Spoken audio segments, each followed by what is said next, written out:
orbot il-festa tal-Eid u tinħass it-tensjoni fil-Vanġelu skont San Ġwan għaliex telajn il-lut lejn Ġerusalem u llum xi ħaġa kommoventi naraw illi mhux biss il-lut ġew Ġerusalem għall-festa imma anki xi Griegi illi kienu jissimpatizzaw mal-fidi Ġudajka. Dawn il-Griegi ġej minn kultura differenti imorru għand Filippu u jsaqsuh ħan niltaqgħu ma' Ġesu. U moment importantissimu fil-Vanġelu li jurina illi issa waslet is-sija ta' Ġesu. U Ġesu dan jafu. U llum ħanaraw illi mhux biss jafu imma huwa konxju tad-destin illi hemm lest għalih. Ma nistgħux ngħidu illi Ġesu kien maħsud, sorpriż bl-arrest tiegħu b'dak illi għadda minnu f'Ġerusalem għaliex huwa għażel min jeddu liberament dan id-destin. Mhux biss iħabbru għal diversi drabi imma huwa jitla lejn Ġerusalem b'kuraġġ kbir, b'viżjoni, flimkien ma' sħabu. Il-Vanġelu li għandna llum fil-5 ħadd tar-Randan huwa Vanġelu illi juri biċ-ċar din it-tensjoni kbira illi ħoss Ġesu quddiem l-imminenza tal-misteru illi se jgħaddi minnu fil-passjoni u l-mewt tiegħu. Dan jesprimih b'diversi modi l-ewwel nett jgħid waslet is-sija li għaliha ġejt u nħossni mħawwad. Fil-mument ta' konfużjoni huwa il-Missier stess illum illi jintervjeni u jagħti glorja lill-Ibnu.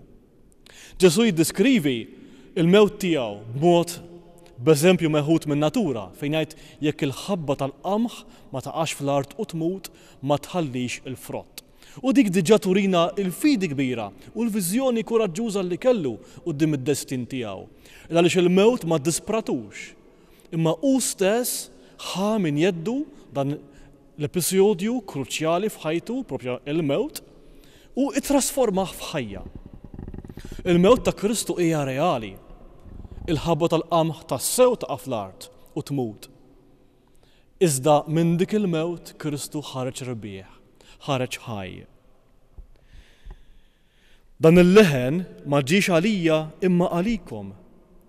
Il-ġudizzju ta' din id-dinja qiegħed isir issa. Issa se jitkeċċa il-prinċep ta' din id-dinja. U meta nintrefa mill-art jinniġbed il-bnedmin kollha lejja. Dan li jagħmel Ġesu li jintrefa il-fuq mill-art jurina dinamiżmu ġdid il-permezz tiegħu se jsalva. Jekk hu se jintrefa l-fuq mill-art u jiġbed il-bnedmin kollha lejh bħal kalamita, dan ifisser li Ġesu huwa fiċ-ċentru. Is-salib huwa fiċ-ċentru. Is-salib fil-fatt huwa iċ-ċentru l-ġdid tal-univers. Huwa dak iċ-ċentru illi ħajġib is-salvazzjoni u l-fidwa għall-umanità.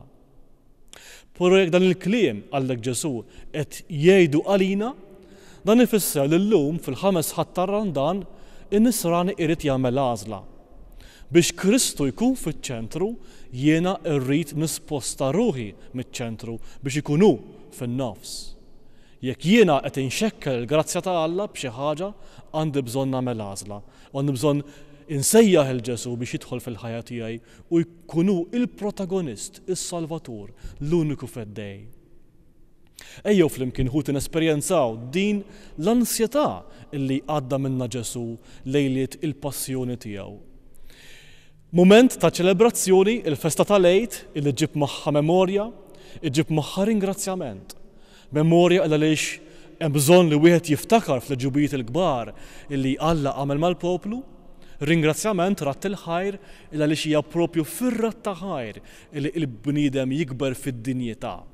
Kultant inti tagħti ir-rigal lil xi ħadd u ma japprezzahx jew jaqqas jagħti kasu u inti tweġġa'. Propju hemmhekk nikbru aħna fir-rapport tagħna ma' Alla, meta nuru rat ta' ħajr lil Alla għal ġubijiet kbar illi jagħmel mal-poplu u li għadu jagħmel magħna. Ġesu dil-festa rrid ukoll jiċċelebra ma' sħabu, imma issa għandna ħaruf ġdid, għandna sagrifiċċju ġdid, Kristu nnifsu stess. L-Knisja għadha sal-lum tiċċelebra dan kollu fl-Ewkaristija. U l-Ewkaristija mhijiex esperjenza passiva fejn aħna naraw spettaklu, imma aħna insiru persuni ewkaristiċi fejn flimkien ma' Kristu nofru il-ħajja tagħna stess fl-istess sagrifiċċju ta' ibnu lill-Missier. Hemmhekk ħajjitna tiġi trasformata u iva il-ħabba tal-qamħ taqa' fl-art u tmut biex tagħti l-frott.